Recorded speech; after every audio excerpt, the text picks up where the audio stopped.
Ya hice 1000 pruebas, espero que esto no falle. Sí, se escucha bien, profe. Demasiado bien, diría yo. Sí, ya, se escucha bien.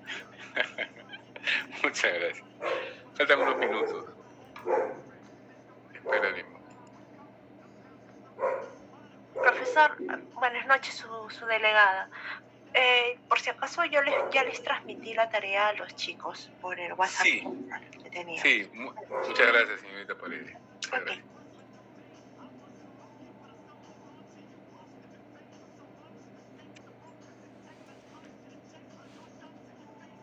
Profesor, disculpe, le hago una consulta sobre...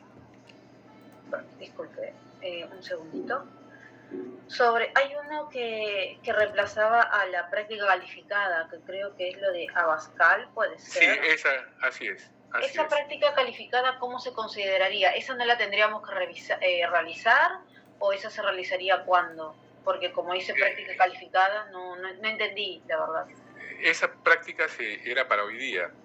La tenían que traer hoy día revisada, trabajada.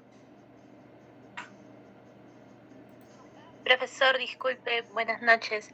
Buenas noches. Sí le llegó a mandar mi grupo por correo electrónico la práctica, no sé si lo ha revisado. ¿Cuándo lo envió? Porque hoy día vi Hoy día, profesor. Buenas noches. Sí, lo he visto. Catherine Milagros, ¿no es cierto? Sí, práctica a bajar el grupo 4. Sí, hoy pues. día la he visto, pero no he tenido tiempo de revisarlo. Más bien del señor Hilario. Sí. Ese sí tuve tiempo de revisarlo. Y le respondí también enviándole la hoja corregida. Hoy día vamos a ver esto. Vamos a ver un poco más de esto.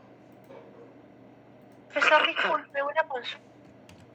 Sí. Y los grupos que falten enviar, ¿hasta cuándo les podría dar en este caso? Se supone que deberían entregarlo hoy, porque hoy día vamos a revisarlo, ¿no? Hoy. Han tenido una semana de trabajo. Profesor, buenas noches. Y del grupo de Hilario, las observaciones que usted ha mandado, digamos, el de Hilario es del grupo, ¿no es cierto? Claro, profesor. Me refería a que las observaciones que usted ha hecho ya son para levantar o queda, digamos, para nuestra retroalimentación en el grupo. No, es para retroalimentación. Ya. Está bien, en líneas generales ese trabajo está bien. Ya, profesor, muchas gracias. Ahora, el trabajo del señor Hilario, el que me mandó don Manuel Hilario Calderón, no dice que fuera de un grupo, ¿ah? ¿O corresponde a algún grupo?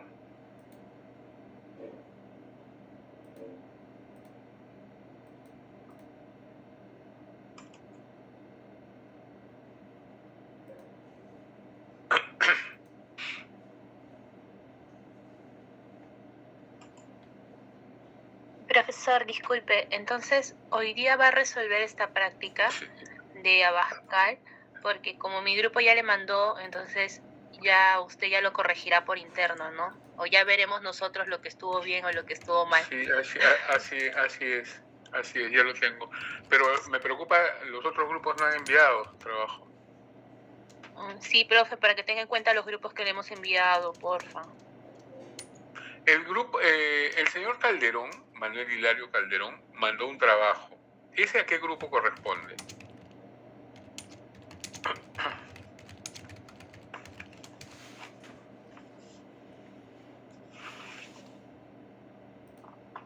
¿Al grupo 4 o 5, profesor?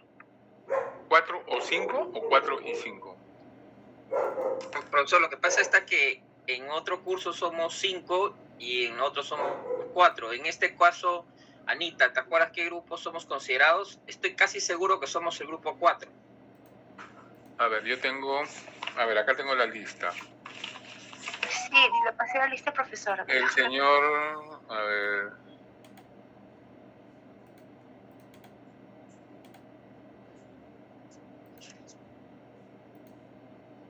El señor Calderón es del grupo 5. Ya, profesor, grupo 5. Entonces debo entender que el grupo 5 ha enviado su trabajo. El señor Calderón no ha puesto grupo 5, ha puesto solamente el señor Calderón. Sí, después reenvié el mensaje, profesor, haciendo la aclaración. Ok. Entonces...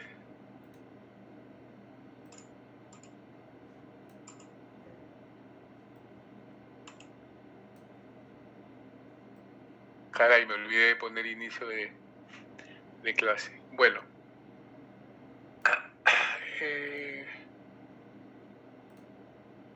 Empezamos entonces.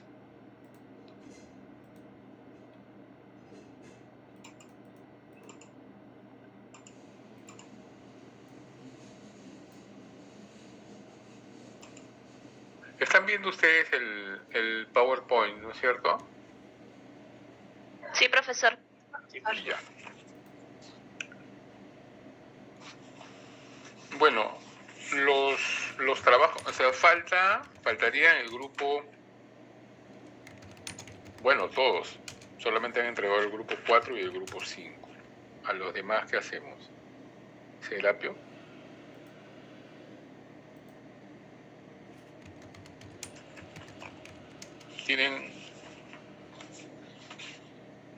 Tienen tiempo hasta el final de la clase para entregar la práctica.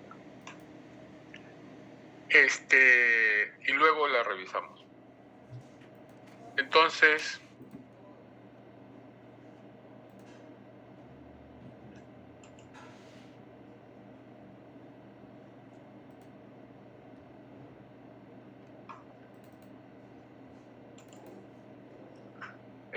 hoy vamos a hablar, de verdad que me hubiera gustado ya revisar la práctica de una vez, ¿no? Pero, a ver, ¿quién es el capitán del equipo 1? ¿Hay algún responsable en el grupo 1? Lo mismo para el grupo 2, 3 y 6. ¿Quiénes son los responsables? El grupo 1 está compuesto por Calla, Campos, Córdoba, Gutiérrez, Mirano y Parodi. De esos 6 excelsos personajes, ¿cuál es el responsable?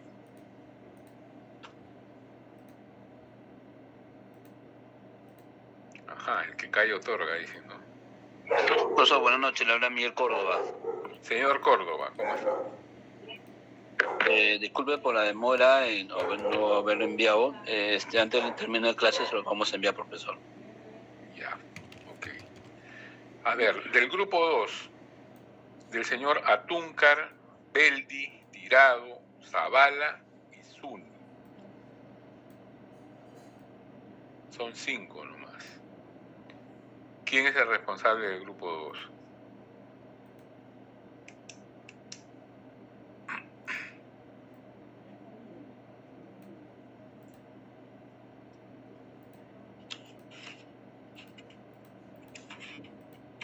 Cinco, 4, 3, 2. Profesor, buenas noches, disculpe. Buenas noches, señor Beldi. Alan Zavala, ¿Ustedes? profesor. Alan Zavala. ¿Qué? Zavala. Señor Zavala, ¿cómo está? Profesor, disculpe, por motivos laborales no nos hemos llegado a poner de acuerdo en el trabajo. En este momento le vamos a enviar la iniciativa de clases, por disculpe. Ya, ok. Grupo 3, Aparicio, Capristano, Paredes, Sarmiento, Sea. Son 5. Profesor, de la misma manera, ¿cómo se llama? Disculpe la demora y terminando la clase que se le estamos enviando. Señorita Paredes. Sí. Muchas Ok. gracias. Gracias a usted. Disculpe la tardanza. Del grupo 6, Aguirre, Agurto, Buendía, Guamaní, Lescano y Pajuelo. Profesor, ¿qué tal? Buenas noches. Mil disculpas, también le vamos a enviar dentro de unos minutitos, discúlpeme, solamente le estoy corrigiendo algunas cosas. Ya. ¿Ustedes, perdón? Somos... ¿Lescano? No, soy Buendía Cueva. Buendía, muy bien, señorita Buendía, usted es la responsable. Ya. Entonces, mientras esto sucede, La práctica es más fácil de la que creen, de lo que creen. Pero a veces nos complicamos, ¿no? Un poco, pero bueno, está bien. Está bien. En el tema o sea, entonces en el grupo, en esta clase solamente me van a atender los alumnos del grupo 4 y el grupo 5. Los demás están haciendo su práctica. ¿Qué tal? Bueno, vamos a conversar. Pueden ver este diapositiva, ¿no es cierto? Sí, vamos a conversar acerca de un elemento importante bueno, todos los elementos, como estamos viendo, tienen su componente gravitante en el análisis del diploma, del documento. Entonces, la cronología es un elemento que tiene que ver con la data, ¿no? Por supuesto, pero hay otros elementos también que nos anuncian, nos informan sobre la época, la fecha en la que fue redactado el documento, la fecha en que el acto jurídico se concretó, ¿no? Entonces, la cronología es la ciencia que tiene como objeto la medición del tiempo, la medida del tiempo. Y cuando hablamos de medición del tiempo, lo hacemos tanto en su aspecto astronómico, que cuando hablamos de la cronología técnica, ¿no? Y también desde el punto de vista histórico, que sería, como su nombre lo indica, la cronología histórica. Precisamente esta segunda es la que nos interesa, ¿no? No tanto el aspecto astronómico de la medición del tiempo, de la ciencia de la cronología. Entonces, hablemos un poco acerca del concepto de fecha documental. ¿De qué se trata? Ya lo hemos visto de alguna manera, no solo en las prácticas, sino también en la teoría, ¿no? Tiene que ver, como ustedes saben, con la expresión de lugar, tiempo, pero también con las circunstancias en las que el documento ha sido elaborado, ¿no? Porque a veces no se menciona el lugar o no se menciona el tiempo, pero sí algunas, la coyuntura en la que se ha desarrollado el hecho, ¿no es cierto? Y a partir de eso es que nosotros tenemos que fechar el documento. Puede mencionar la fiesta religiosa que se celebra en tal día, ¿no? Por ejemplo. Entonces, la data completa de un documento, la data completa que nosotros en nuestro análisis tenemos que señalar, debe indicar el día, mes, año y en lo posible, lugar, ¿no? En algunos casos, sobre todo en documentos modernos y contemporáneos, ¿no? Se señala la hora incluso. Pero sabemos, es fácilmente identificable su introducción, o sea, cuándo va a aparecer, ¿no? Con unos términos que ya estamos dado en, fecho en, hecho, ¿no? Y además también hay que considerar que no existe una regla fija para colocar este elemento. Puede aparecer tanto al principio como al final. Y esto lo hemos visto en la revisión de algunos documentos, ¿no? Veamos ahora el concepto de calendario. Es importante para saber que hay una diversidad de calendarios, no solo el que conocemos ahora, ¿no?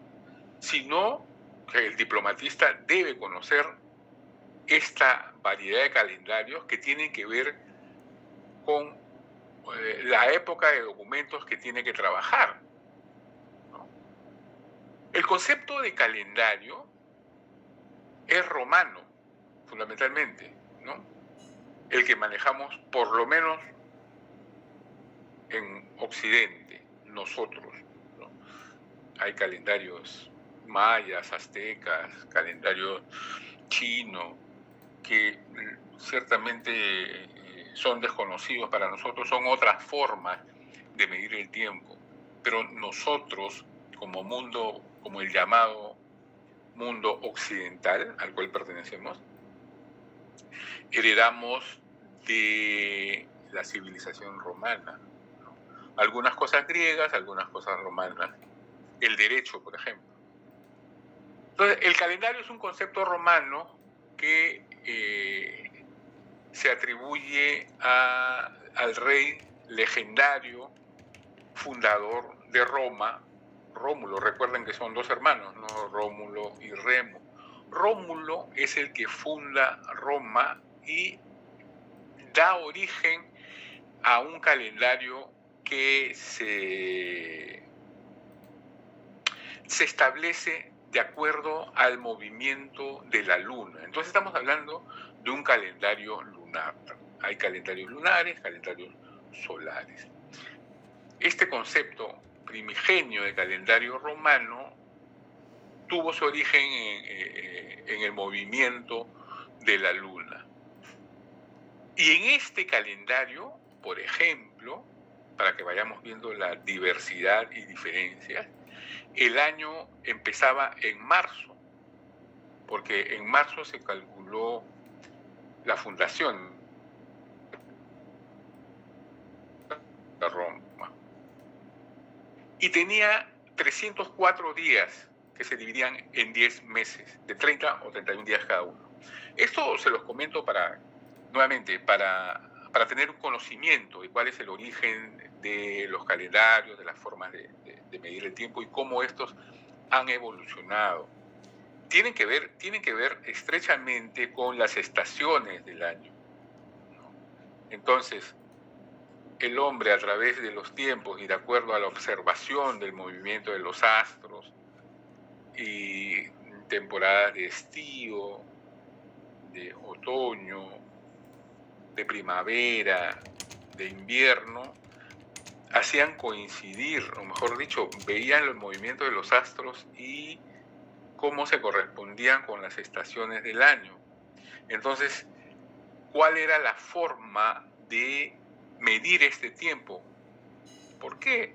Porque de acuerdo a esa medición, el hombre antiguo estaba preparado para cosechar, sembrar, preparar la tierra, ¿no?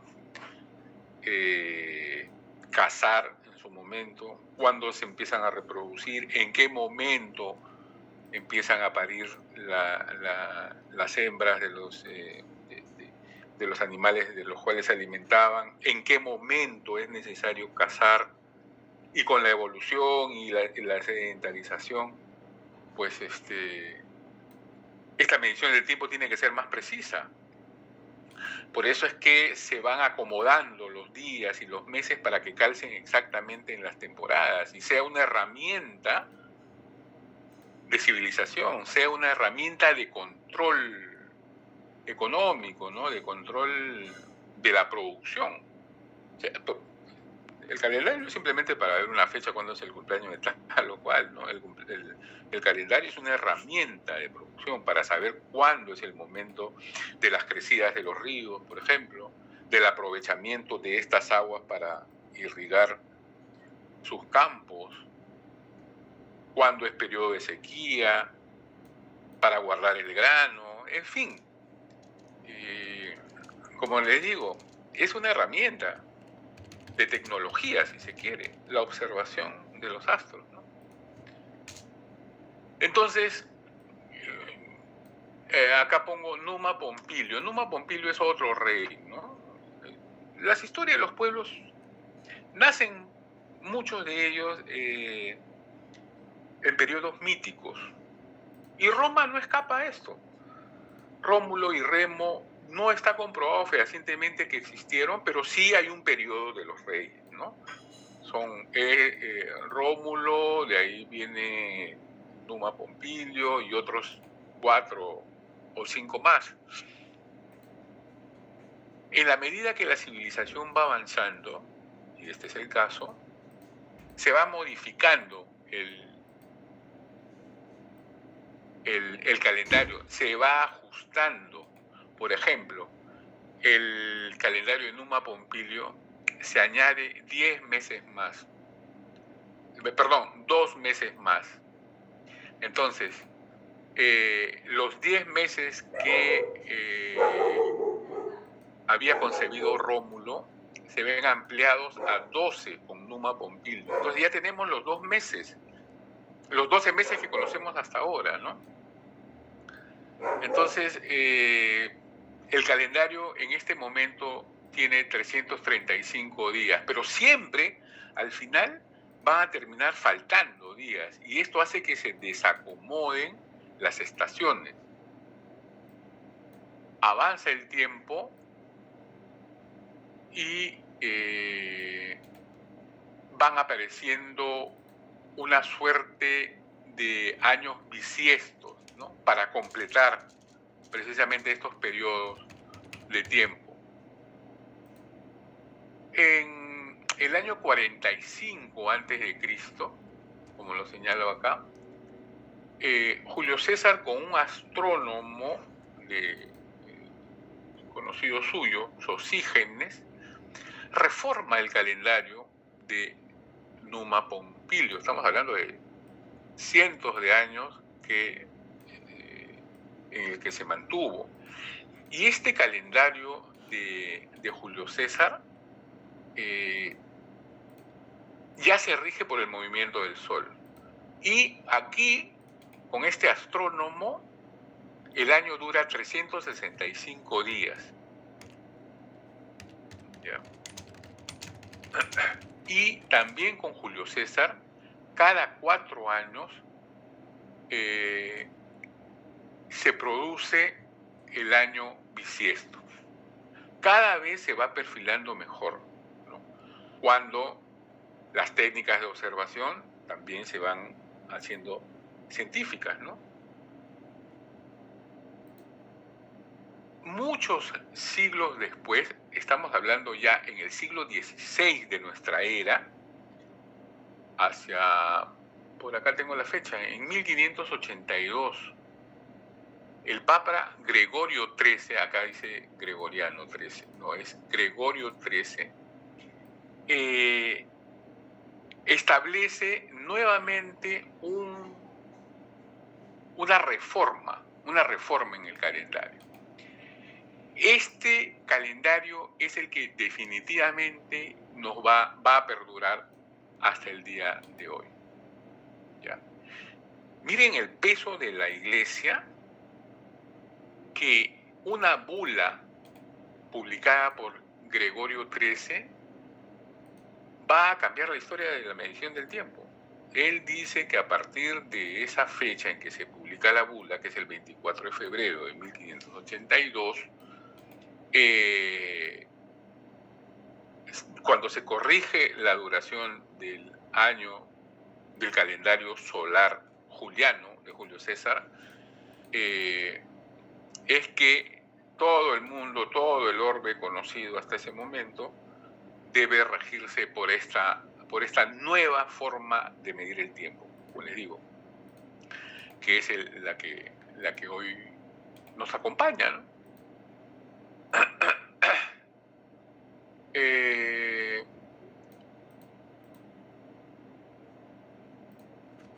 Entonces, con este calendario gregoriano nos quedamos hasta el presente.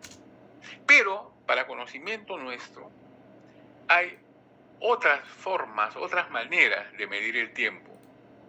que funcionan para otras latitudes, en otras realidades, en otras sociedades. Por ejemplo, el calendario litúrgico eclesiástico convive con nosotros, pero es otra forma de medir el tiempo, ¿no?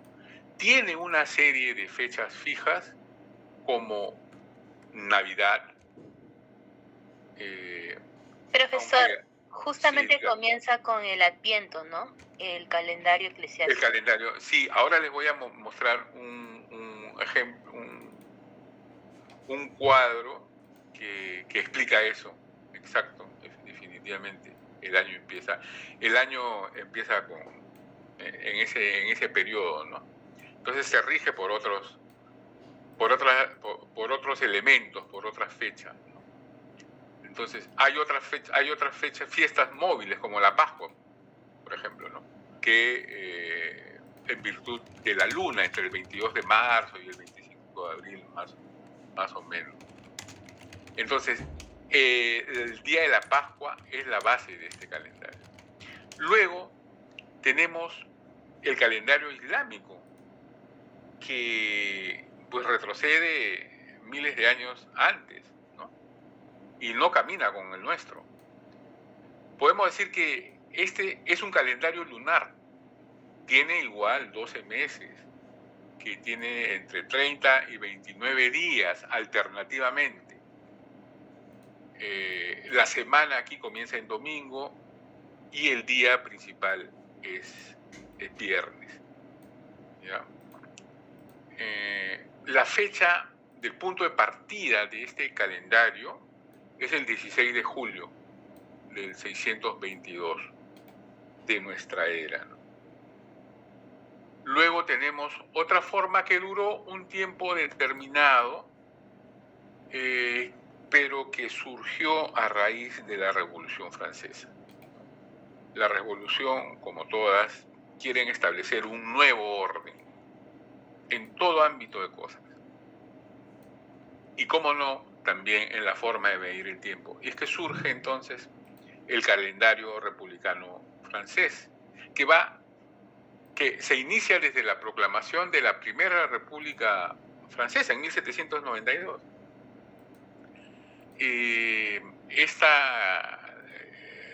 La constitución de este periodo establece un nuevo calendario y que va a durar hasta Napoleón, 1805.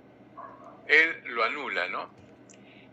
El año comienza el 22 de septiembre y tiene 12 meses de 30 días divididos en décadas, ¿no? Tienen, de acuerdo a la naturaleza, a la generación de productos de la naturaleza, de acuerdo a las estaciones del año.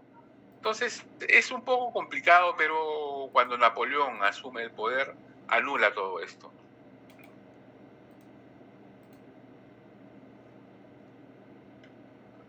Este, por ejemplo, es el año litúrgico, dividido el año y se rige por colores, ¿no? Tenemos la Cuaresma, que es morado, donde los sacerdotes visten de morado para oficiar la misa. El otro es el periodo de Semana Santa y el tiempo pascual que acabamos de terminar, ¿no? Termina en Pentecostés. Y luego el tiempo ordinario, digamos, ¿no? Entonces, el periodo de Adviento y la Navidad propiamente dicha, ¿no? El tiempo ordinario nuevamente hasta la Cuaresma. Y así se continúa el año, ¿no? Pero va distinto del año civil, si se quiere. Este es el año, este es el calendario islámico. Sí, dígame. Disculpe, ¿qué debo entender por Cuaresma? Disculpe la ignorancia. No, está muy bien. Cuaresma son 40 días antes de Semana Santa, ¿no? 40 días de preparación para la Semana Santa y empieza en el carnaval. A partir de el equinoccio se cuenta hacia atrás 40 días. Por eso es que es móvil, ¿no? Porque se rige por las estaciones. Estas son fiestas móviles, ¿no? En cambio, Semana Santa es fija el 25 de diciembre. Entonces, volviendo a la pregunta, Cuaresma son 40 días antes de Semana Santa, que empieza con el Domingo de Ramos. Porque la fecha de Semana Santa varía cada cierto tiempo. Varía de acuerdo a... No, todos los años varía. Sí, pues, sí. Todos los años. De acuerdo a la luna. De acuerdo a los equinoccios, perdón, al sol, al equinoccio, ¿no? De primavera. Entonces, de ahí es que tiene que contarse hacia atrás los 40 días, ¿no? A veces cae en marzo, otras veces cae en abril. Es bastante complejo y muy rico, porque muchas de nuestras fechas tienen que ver con esto, ¿no?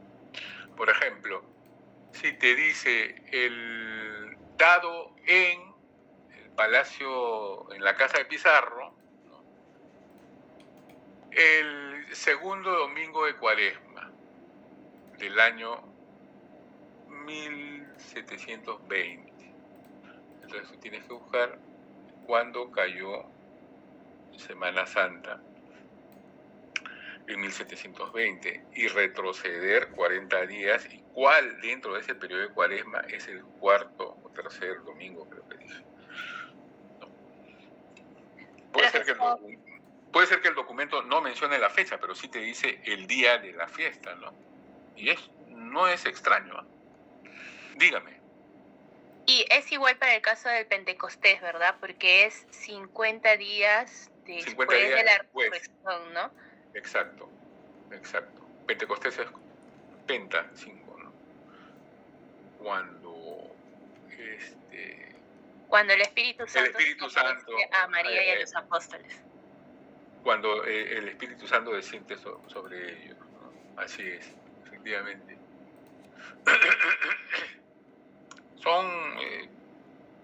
Son temas para entenderlos porque nos van a servir en algún momento para hacer estos trabajos. Es bueno que lo sepan, por lo menos, ¿no? Entonces, pero este calendario, perdón, si ya no hay preguntas o inquietudes sobre esto, pasamos a la siguiente. Entonces, este calendario islámico no funciona para nosotros, pero ellos también dividen el año de esta forma, ¿no? Es absolutamente extraño para nosotros, pero tienen sus fiestas, sus determinadas actividades que corresponden a nuestros meses, ¿no? Lo mismo sucede con el calendario judío. Acá pueden ver los meses de ellos, que también son 12, comparten, ¿no? El mes Nisan, que sería el primer mes, es entre marzo y abril nuestro, y así sucesivamente.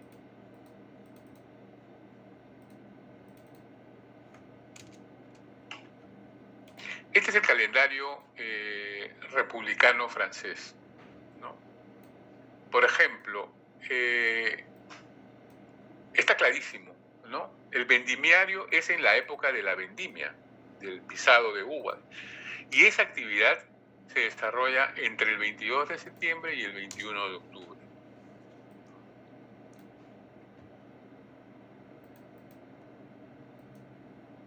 Y así, el periodo de bruma, de neblina, se produce entre octubre y noviembre. Frimario es de frío, escarcha, el frío muy fuerte, al que le continúa el de las nieves, nivoso. lluvias, vientos, y luego ya vienen las estaciones más cálidas, ¿no? El de las semillas, la siembra, ¿no? De las flores, los prados, la recolección, que es la cosecha, y el calor, ¿no? Entonces, tiene su lógica, pero encierra el pensamiento revolucionario, ¿no? El regresar a lo natural. Pero se abolió en 1805 con Napoleón. No funcionó muy bien, ¿no?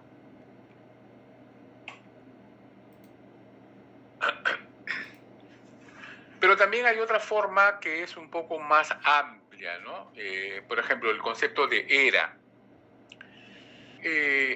La era se define como un periodo indeterminado de tiempo, ¿no? Cuyo inicio se conoce, muy remoto, pero no su terminación, no se conoce su fin.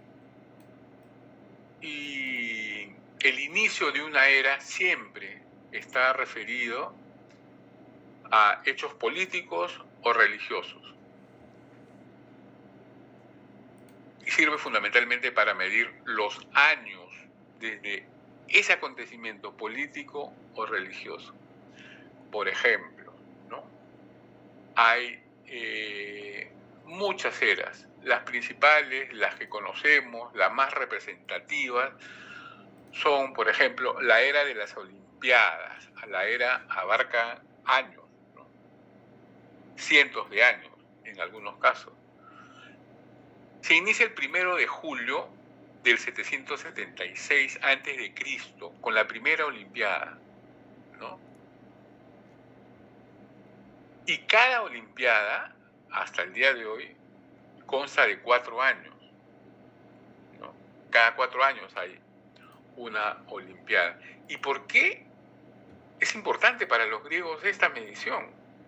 Porque ellos tienen una referencia a el año antes de la Olimpiada tal, ¿no? O 2 años después de dicha Olimpiada. Entonces, esa es una forma de marcar los periodos grandes. Y no sabemos cuándo termina, porque se detuvo en algunos momentos de conflicto, pero las Olimpiadas siguen desarrollándose. Pero ya los griegos no tienen esta forma de medir, pero sin embargo está ahí, ¿no? Nadie la abolió. Otra era es la era constantiniana, la era de Constantino o la era bizantina. El año empieza el 1 de septiembre y es una forma de agrupar los años, las centurias, en el mundo cristiano oriental, en Bizancio. Luego tenemos antes la era de la fundación de Roma, que la hemos visto con Rómulo, ¿no? Aquí toma como punto de referencia el año de la fundación, según el historiador Varrón, en el 753, según nuestro calendario, ¿no? Que es cuando se funda la ciudad. Luego hay otra forma de medir, ¿no? La era del consulado, que se utilizó en el Imperio Romano desde el año 500 a.C. y durante toda la Edad Media. Se denomina así porque la documentación pública de Roma se daba por el año de los cónsules, del año que gobernaban los cónsules. Así como en las Olimpiadas se hacía referencia. El 5.º año del consulado de Tito Livio.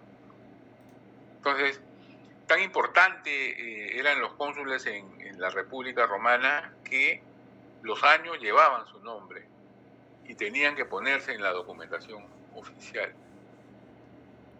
Bueno, la era cristiana todos sabemos, ¿no?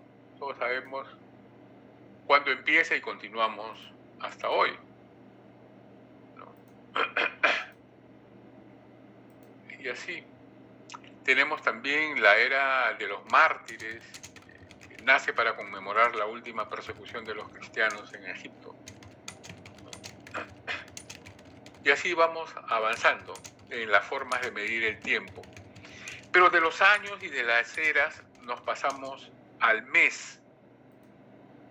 Nuevamente en el mundo romano es donde esto se perfila con mayor detalle, ¿no? Los romanos dividían en 3 partes el mes que correspondían con las fases de la luna. Esto es un poco complicado, ¿no? No es nuestro caso, pero es importante que lo tengamos en cuenta. Jamás nos vamos a encontrar con documentos que lo mencionen, ¿no? Pero sí, ustedes han escuchado hablar de las calendas, ¿no? Que son el primer día de cada mes. Las nonas corresponden con el día 7 en determinados meses, marzo, mayo, julio y octubre. Y en el resto de los meses es el día 5. Todo esto se los voy a pasar. Y los idus, que caen el día 15, en los meses de marzo, mayo, julio y octubre incluso. Y en el resto de los meses cae el día 13. Y esta es una forma de ir organizando. Hay fórmulas para calcular las calendas, las nonas y los idus, pero lo tengo registrado, pero no se los voy a explicar porque sería complicarnos demasiado y no viene al caso. Lo importante sí es el concepto de semana que viene de mucho más atrás. En Babilonia y los hebreos posteriormente son los que adoptan el ciclo de 7 días para medir el tiempo, lo que nosotros conocemos actualmente como semana o septena. Bueno, así con ellos nace la semana. Y estos babilonios y hebreos consideraban que el último día era el sábado, ¿no? Ustedes saben que para los hebreos, por ejemplo, el sábado es un día de guardar, no se debe hacer nada, ¿no?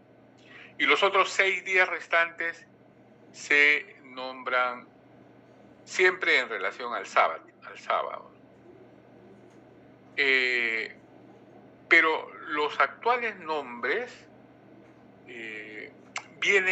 proceden de la tradición romana, que están dedicados a las divinidades, ¿no? Ahí tengo una lista en las cuales se puede ver estas correspondencias, ¿no? De ahí derivan los nombres que actualmente conocemos, excepto el domingo, que para nosotros ahora es el Dominus, ¿no? El día del Señor, Dominus Dei. Desde el siglo II después de Cristo, la Iglesia comienza a contemplar, a considerar en sus documentos los nombres de la semana, pero denominados como ferias, para romper con esta tradición del mundo romano, ¿no? Entonces, cuando ellos dicen primer día de feria, se refiere al domingo. Segundo día de feria es lunes. Tercer día es el martes. ¿Para qué? Para romper con estas herencias, ¿no? El lunes se relaciona con Luna, el martes con Marte, miércoles con Mercurio. Entonces, para romper, la Iglesia empieza a nombrar como primera, segunda, tercera feria, ¿no? Pero bueno, es inevitable que esto caiga, ¿no? y o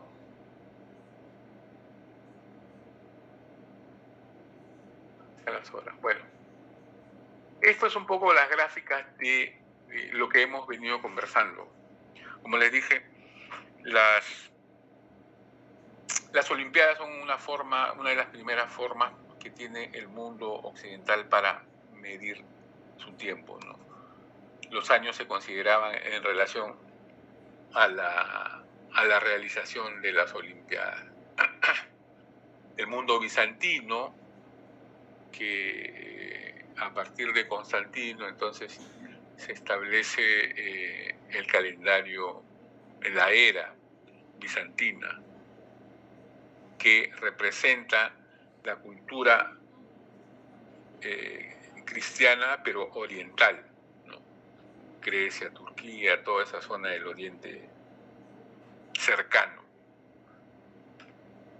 Esto tiene que ver con la fundación de Roma, es decir, la era romana, ¿no? Que empieza a contarse desde que los hermanos Rómulo y Remo, acá amamantándose de una loba, Rómulo sobre todo, funda la ciudad de Roma. ¿Qué tenemos por acá? Esta imagen es el Senado y Consulado romano, que representa también otra era que ya hemos revisado, la era de los cónsules,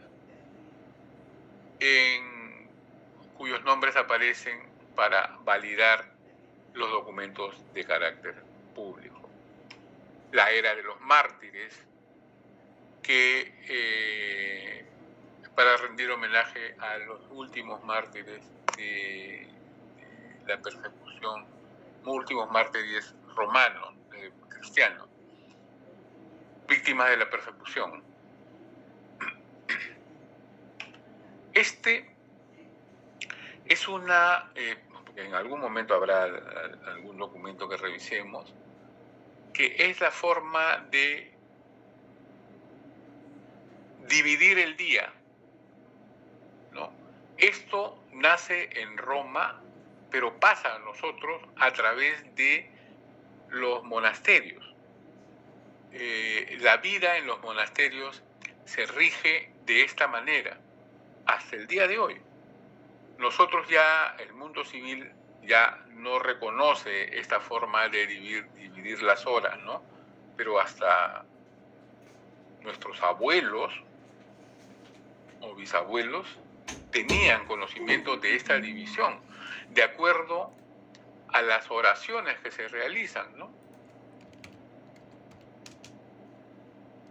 La prima, la tercia, la sexta, la nona tienen que ver con cada 3 horas, ¿no? Se divide el día en 3 horas, unas en las mañanas y otras en las noches, ¿no? En el momento en que los monjes se reúnen para rezar.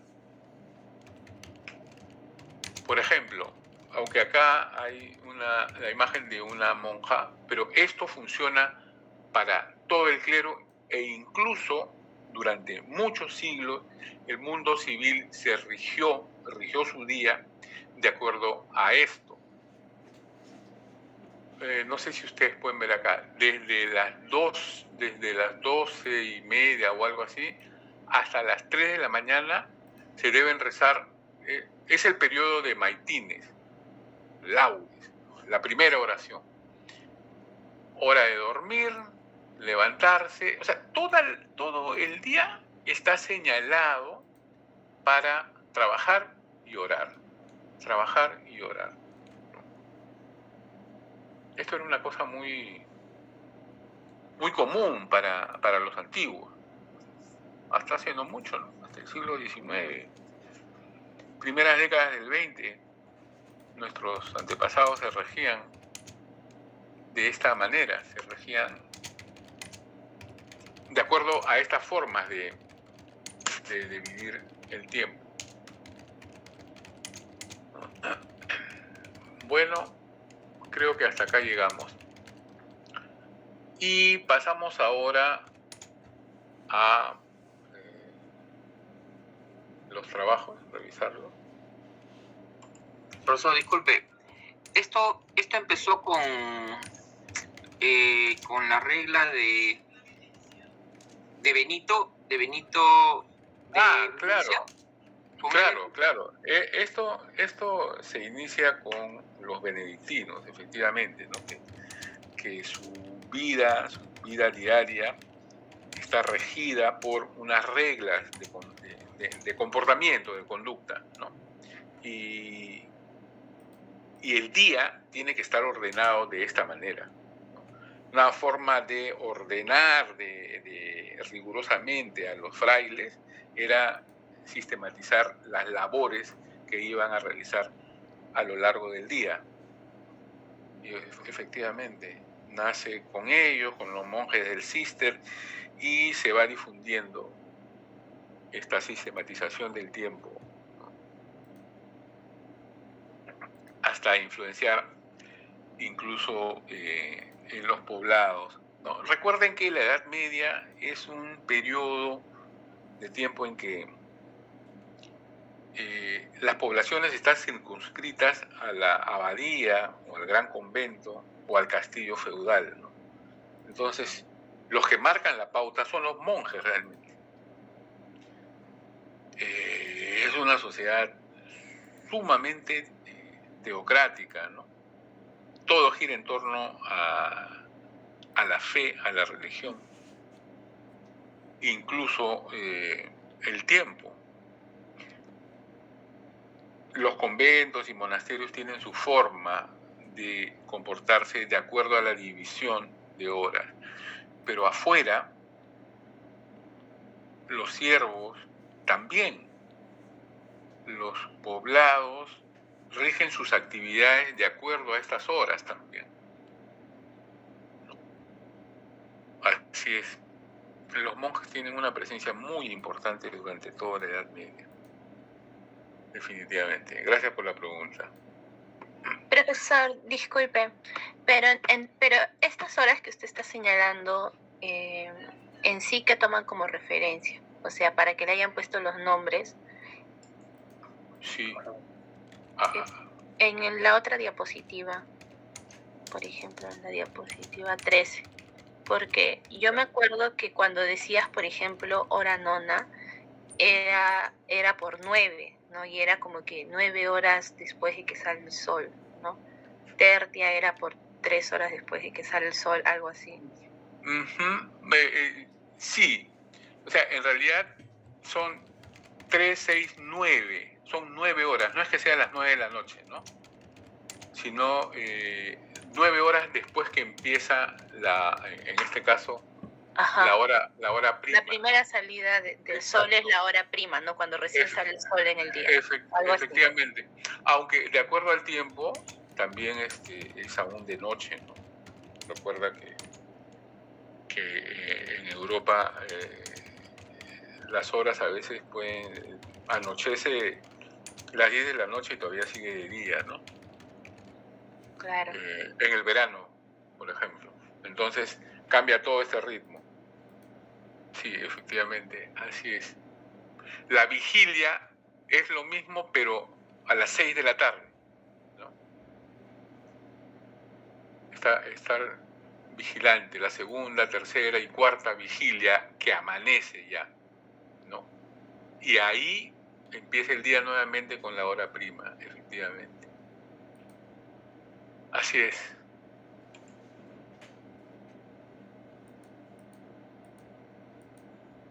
¿Algo más? Cada clase se va enriqueciendo con nuevos elementos, ¿no? A tomar en cuenta. La próxima clase vamos a hablar sobre los formularios, ¿no? ¿Qué tipo de formularios vamos a encontrar? ¿Cómo reconocerlos? Entonces, pasamos, si ustedes gustan, a revisar algunas. Caray.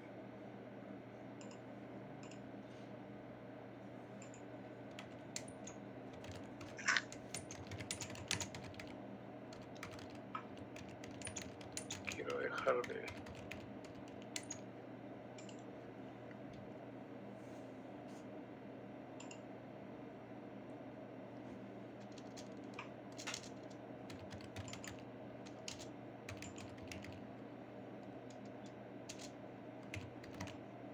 A ver.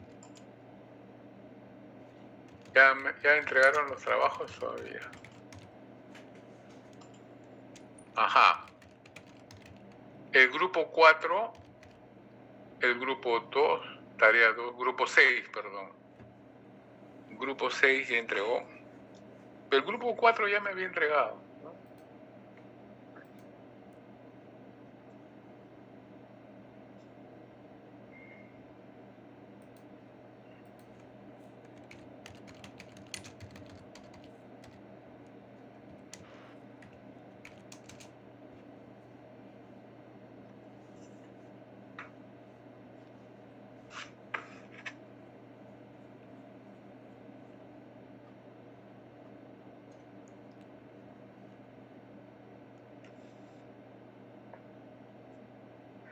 Profe, pero ¿va a mostrar los trabajos que ya están hechos o usted va a mostrar en blanco? No, yo voy a mostrar la corrección que yo he hecho. ¿Ya? De acuerdo a eso, ustedes ven cómo están. Y las notas las pondré mañana. Las notas se las daré mañana. ¿Ya? Pero de acuerdo a lo que vamos a revisar hoy. Ustedes llegaron a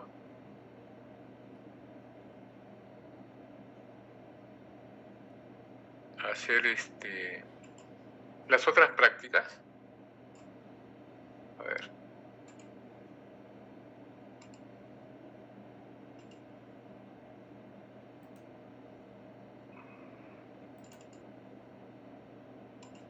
Esta práctica la llegaron a hacer, la de feriado.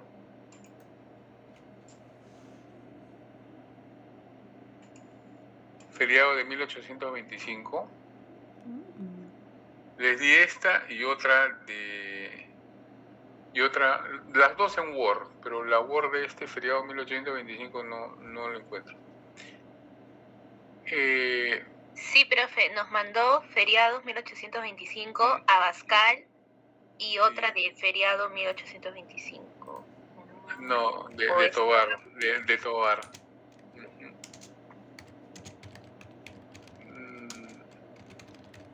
Esta se los enseño también para que vayamos acostumbrándonos a los formatos, ¿no? A ver, si estamos aquí y ya hemos leído ese documento, grupo 3, Aparicio, Capristano, Paredes, Sarmiento o Sea. Esto, están viendo, ¿no? La lámina, la diapositiva. Sí, profesor. Ya.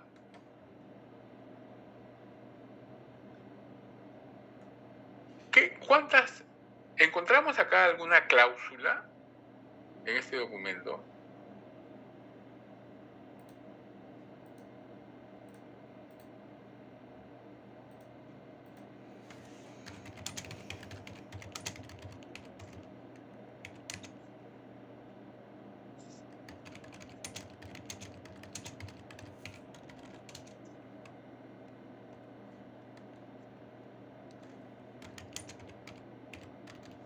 ¿Ustedes qué creen?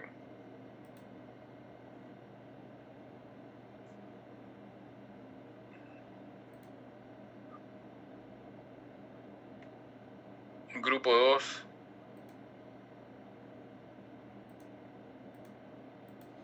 Está re fácil esto, ¿no? Vamos por partes. A ver, grupo 1. ¿Reconocen la intitulación? El Congreso Constituyente. Ya, el Congreso Constituyente del Perú. Muy bien.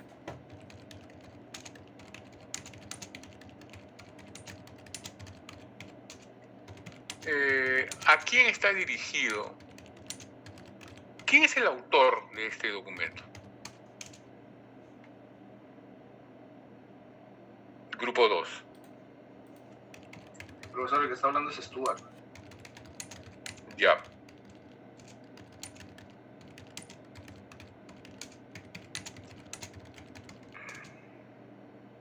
Está dirigido al Libertador, profesor. Está dirigido al Libertador. Ya. Sí, porque acá dice comuníquese al Libertador para que lo mande imprimir, publicar y circular, ¿no? Pero hay un fondo más, ¿no? Cuando para que lo mande, él es el autorizado él es el quien tiene que imprimir, publicar y hacerlo circular para el conocimiento de todos, ¿no? Entonces, me parece que el destinatario es el pueblo peruano, dado que está señalando que hay un feriado para que todos gocen de él, ¿no?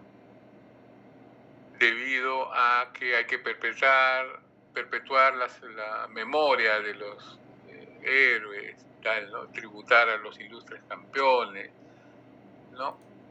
Entonces se celebrará todos los años una misa solemne y además dice el día 1 de septiembre, aniversario de la entrada del Libertador, el 9 de diciembre, el 6 de agosto y el 9 de diciembre, regocijos alusivos a los grandes sucesos, en fin, una serie de celebraciones,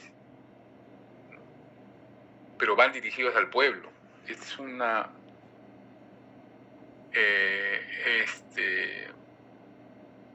son acuerdos dirigidos al pueblo, ¿no?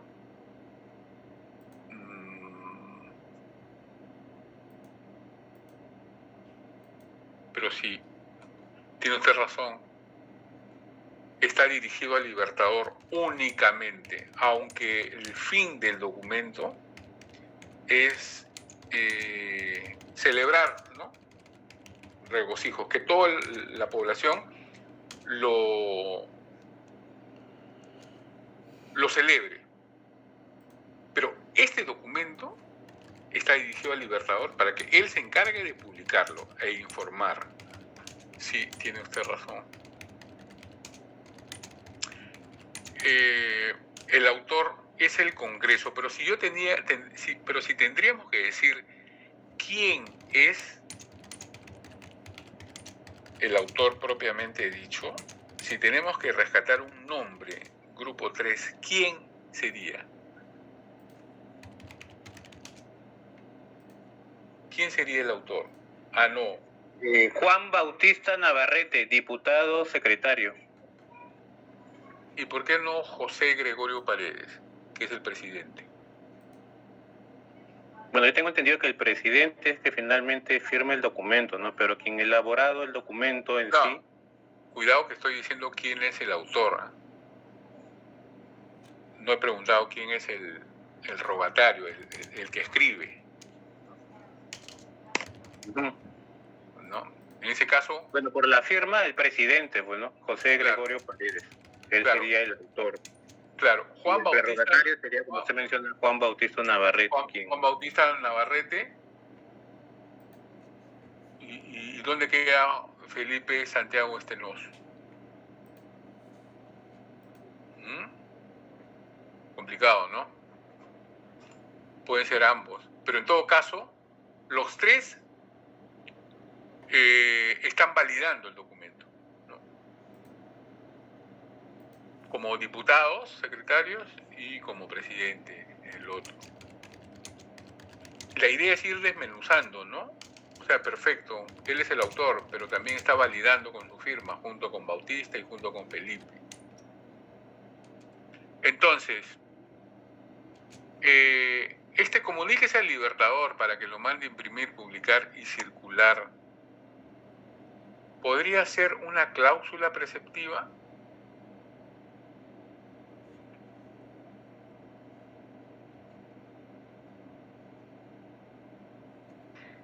Profesor, en mi opinión sí podría considerarlo también como una cláusula preceptiva, porque está emitiendo como una orden, ¿no? Ya. Pero hay que tomarlo con pinzas. ¿Quién es el libertador? Bolívar. Y el Congreso, o sea, la cláusula preceptiva dice, ordena a oficiales de menor rango, ¿no es cierto? Entonces aquí no está ordenando a oficiales de menor rango, más bien está diciendo que se le comunique al libertador, pero de manera sutil, no se vaya a molestar el libertador. Comuníquese al libertador, pero no es una orden, no es una orden. Con pinzas hay que tocarlo. Hay que tocar esto.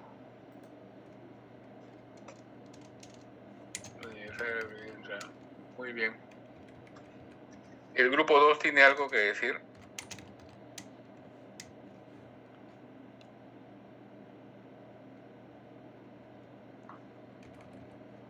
Aunque sea presente, diga. Ok, profesor, del grupo 3 participamos. Gracias. Sí, gracias.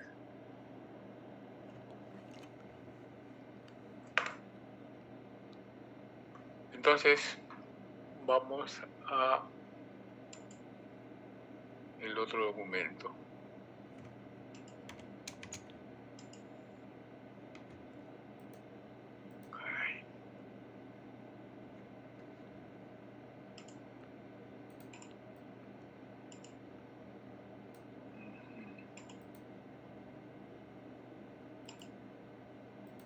Este documento es muy simpático. Pueden verlo, ¿no es cierto? Porque acá aprendemos varias cosas. Creo que muy grande.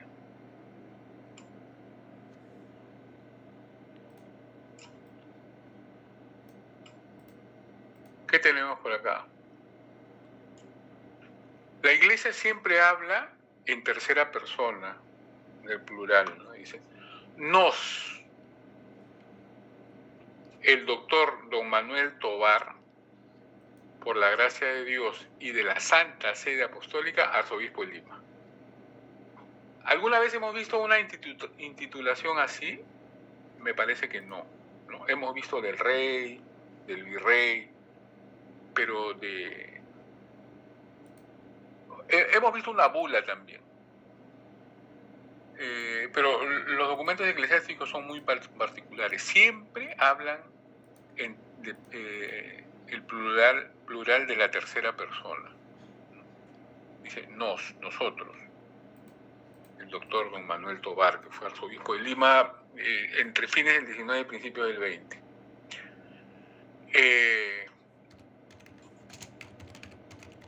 Y es fácil reconocer, ¿no?, las partes del documento, ¿no? Él es el autor y dice en la exposición: siendo necesario que el culto del Santísimo Sacramento de la Eucaristía se conforme exactamente a las reglas dictadas por la Iglesia, decretamos, y a continuación, todas las disposiciones en relación al culto del Santísimo Sacramento de la Eucaristía, ¿no? ¿Qué es lo que dice? Que el Santísimo Sacramento de la Eucaristía debe conservarse en la catedral, en las iglesias parroquiales y en las de regulares de votos solemnes de uno y otro sexo. En las demás iglesias, capillas, en todo edificio eclesiástico, ¿no?, da estas disposiciones. Punto 2. La Sagrada Eucaristía debe conservarse siempre en un solo altar, no tiene que estar aquí, aquí o allá, en un solo altar, en el Santísimo. Punto 3. La renovación de la Eucaristía ha de hacerse cada 8 días. Consagrarla, consumirla, consagrarla, consumirla. Si en 8 días no se consume, pues el cura tiene que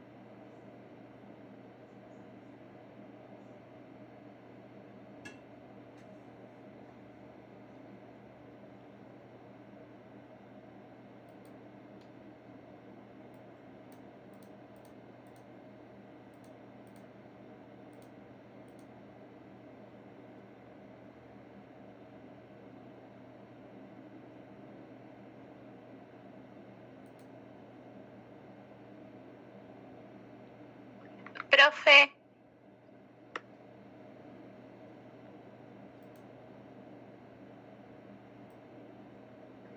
Hay que esperarlo. Se ha desconectado el profe.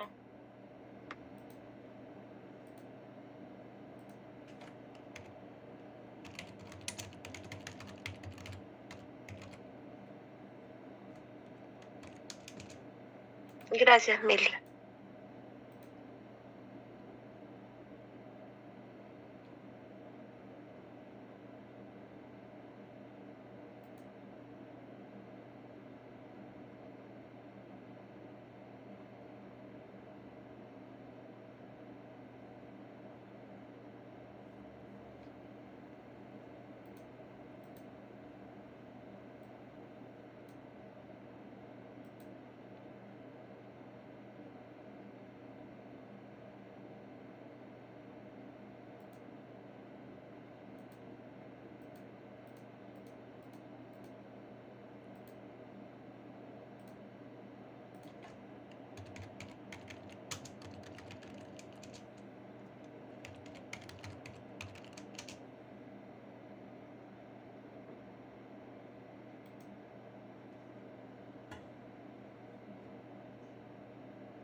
Chicos, el profesor está teniendo problemas con su internet, así que los que todavía no presentan el trabajo vayan avanzando, por favor, hasta que se vuelva a conectar.